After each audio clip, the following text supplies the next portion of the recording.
हाँ जी, आज हमने यह चैप्टर स्टार्ट कर रहे हैं जो कि है चैप्टर नंबर 4 एक्सरसाइज 4.1 है algebra expression algebra formula. Chapter का नाम है, क्लास 9th है, बलूचिस्तान बोर्ड क्वेटा की बुक है। ठीक है, इसका क्वेश्चन नंबर 1 हमारे पास है कि state whether each of the following expression are rational expression और नॉट। आपने सबसे पहले ये चेक करना है कि आपके पास ये जो क्वेश्चन है इसमें आपने ये चेक करना है कि जो आपके पास एक्सप्रेशन गिवन है क्या ये रैशनल एक्सप्रेशन है या नहीं है। तो आपको मैं एक चीज़ बता दूं कि सबसे पहले आपको पता हो कि अलजेब्रिक एक्सप्रेशन होता क्या है। ठीक है, इसमें आप क्या करते हैं कि वेरिएबल्स एंड कांस्टेंट इसको कनेक्ट करते हैं, यानी आपस में जोड़ते हैं ऑपरेशंस के जरिए। ठीक है, यानी कि प्लस माइनस डिवाइड और मल्टीप्लाई इनके जरिए आपस में इनको आप जोड़ते हैं। इसको आप क्या कहते हैं, अलजेब्रिक एक्सप्रेशन कहते हैं। ठीक है, अच्छा फिर उसके बाद आ जाता है रैशनल एक्सप्रेशन चेक करना है। तो ये आपके पास जैसे रैशनल नंबर होता है ना P ओवर Q, बिल्कुल सेम ये भी वही चीज़ है जिसमें आपने ये करना है कि ये करना है कि आपने बताना है कि जो ऊपर वाला और नीचे यानी न्यूमरेटर और जो डिनोमिनेटर अगर वो पॉलिनोमियल होंगे तो आपके पास रैशनल एक्सप्रेशन होगा, अदरवाइज नहीं होगा। ठीक है, तो आप सबसे पहले ये देखें कि पॉलिनोमियल क्या होता है।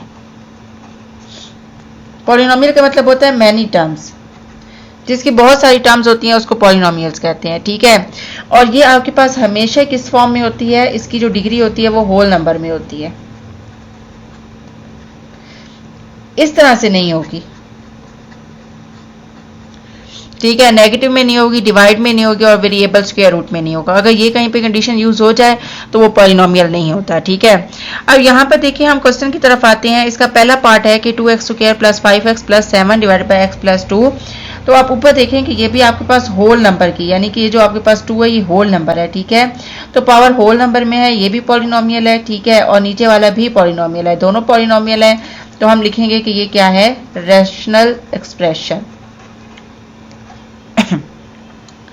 नेक्स्ट देखें 3x प्लस 7 है, तो ये भी आप देखें पॉलिनोमियल है और नीचे वाला भी पॉलिनोमियल है। अच्छा, बाज़ों का स्टूडेंट कह देते हैं कि ये पॉलिनोमियल नहीं है, क्योंकि मैंने पहचान ये बताई है कि जो स्क्वायर रूट है ना, स्क्वायर रूट वो जहाँ पर, यानी स्क्वायर रूट का मतलब है कि जो वेरिएबल्स होंगे ना x y z, यानी कि जो वेरिएबल्स होंगे अगर वो स्क्वायर रूट में है तो देन वो पॉलिनोमियल नहीं है। लेकिन अगर कोई कांस्टेंट नंबर है जिस तरह √2 है, √3 है या 1/√2 है, इस तरीके से जो भी कंडीशन आ रही है तो वो आपके पास क्या कहलाती है, वो आपके पास कांस्टेंट नंबर कहलाता है। ठीक है, तो ये भी पॉलिनोमियल है। यहाँ पर देखें x के ऊपर स्क्वायर रूट नहीं है बल्कि 6 के ऊपर स्क्वायर रूट है, तो ये भी पॉलिनोमियल है, तो ये आपके पास रैशनल है। ठीक है, नेक्स्ट देखें y square plus 2y plus 1 और y प्लस √3y। ठीक है, ऊपर वाला भी पॉलिनोमियल है, नीचे भी पॉलिनोमियल है, तो ये भी आपके पास क्या है, रैशनल है। ठीक है, नेक्स्ट देखें कि √x प्लस 2। हाँ, अब यहाँ पे देखें कि x जो है वेरिएबल जो है वो आपके पास किस में है, स्क्वायर रूट में है, तो ये आपके पास नॉट पॉलिनोमियल है। ठीक है, नीचे वाला पॉलिनोमियल है जबकि ऊपर वाला पॉलिनोमियल नहीं है, जबकि रैशनल में ऊपर और नीचे दोनों पॉलिनोमियल होने चाहिए, तो ये आपके पास नॉट रैशनल। ठीक है, दोनों पॉलिनोमियल होंगे तो वो आपके पास रैशनल होगा, और अगर उनमें से एक भी पॉलिनोमियल नहीं होगा तो वो आपके पास रैशनल नहीं होगा। ठीक है, नेक्स्ट देखें 3, यानी 3 और इसके साथ x की पावर 0 है। ठीक है, कोई भी x की पावर 0 है और नीचे 2 है, तो यहाँ पर देखें ये भी आपके पास रैशनल है। ठीक है, नेक्स्ट है एक्स क्यूब, यहाँ पर इसकी प्लस 2x हो गया माइनस 7, इसकी पावर 3 है और इसकी पावर जो है 2 है, यानी ये भी पॉलिनोमियल है, ये भी पॉलिनोमियल है, इनमें से कोई भी इस तरह की फॉर्म में नहीं पाया जाता। ठीक है, सवाए इसके 4 वाले में देखें √x था, तो ये रैशनल नहीं है। ठीक है, तो ये भी आपके पास पॉलिनोमियल है, ये भी पॉलिनोमियल है, तो जाहिर है ये आपके पास रैशनल है। ठीक है, अच्छा अब हम इसका क्वेश्चन नंबर 2 करते हैं, जो कि आपके पास क्या है, बहुत ही केयरफुली देखना है आपने इसको, कि यहाँ पर है reduce the following rational expression into the lowest form. Lowest form का मतलब होता है कि आखिरी टाइम तक आपने उसको सॉल्व करना है, यानी कि वो मजीद सिंप्लीफाई ना हो सके। ठीक है, अब यहाँ पे पहला पार्ट देखें 3x square y plus 6 x y square divide by x square plus 2xy है। तो ऊपर वाले में से सबसे पहले कॉमन देखते हैं, तो 3 कॉमन है, यहाँ पर x2 है, यहाँ पर x है, छोटा x ले लेंगे यानी जिसकी पावर छोटी है, यहाँ y है, यहाँ y स्क्वायर है, तो छोटी पावर y की 1 है, ये ले लिया। अंदर क्या रह गया, 3 और 3 कट गया, 2 में से 1 x को निकाला तो 1 x, और यहाँ पर 2 और 1 y रह गया। ठीक है, अब नीचे देखें इन दोनों में से x कॉमन है, तो अंदर रह गया x प्लस, ये तो x खत्म हो गया, सिर्फ y रह गया, 2y आ गया। ठीक है, अब देख सकते हैं आप लोग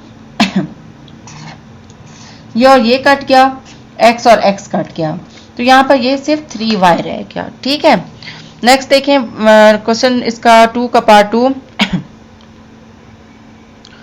Y square minus 16 divide by y square minus 8y plus 16। अब यहाँ पर देखें वाई स्क्वायर है और 16 का 4 का स्क्वायर, नीचे ये ए स्क्वायर की फॉर्म आ गई, ये बी स्क्वायर आ गया, -2 ये ए और ये बी आ गया। अब याद रखें ये जो फार्मूला लग रहा है इस पे वो ए स्क्वायर माइनस बी स्क्वायर का है। ठीक है, जो कि किसके इक्वल होता है, एक दफ़ा इसको प्लस में लिखना है, एक दफ़ा माइनस में लिखना है। तो मैं इसको किस तरह लिखूंगी, y plus 4 into y minus 4, और नीचे वाला है यहाँ पे देखें वाई स्क्वायर है -8y है प्लस 4 है, तो ये है A square minus 2ab plus B square, तो ये y माइनस 4 का होल स्क्वायर है। अब एक y जो y माइनस 4 की पावर 1 जो है वो 2 के साथ कट गई, तो ये y प्लस 4 और y माइनस 4 आ जाएगा। ठीक है, नेक्स्ट आप देखें इसकी, आज मैं इसका 2 का 3 तक करवा रही हूँ, बाकी इसके नेक्स्ट वीडियो में मैं करवाऊंगी। ठीक है, इसको सॉल्व करने से पहले अगर आप मेरे चैनल पे नए हैं और अभी तक मेरे चैनल को लाइक और सब्सक्राइब नहीं किया तो काइंडली मेरे चैनल को लाइक और सब्सक्राइब कर दें, और अगर आपको मेरी वीडियोस अच्छी लग रही हैं तो अपने फ्रेंड और फैमिली के साथ ज़रूर शेयर कीजिएगा। ठीक है, और इसके अलावा मुझे आप फेसबुक, टिकटॉक और इंस्टा पर भी फॉलो कर सकते हैं। अब इसका 3 वाला हम देख रहे हैं कि a square minus a b है, अच्छा minus a c plus b c divide by a square plus a b minus, अच्छा अब आपने बात क्या करते हैं, ऐसे ऐसे काट लेते हैं। कभी आपने इस तरीके से देखा है कि 2 माइनस 3 हो प्लस 4 हो, ठीक है, तो आप ऐसे ऐसे काट सकते हो, आप ऐसे नहीं कटिंग कर सकते।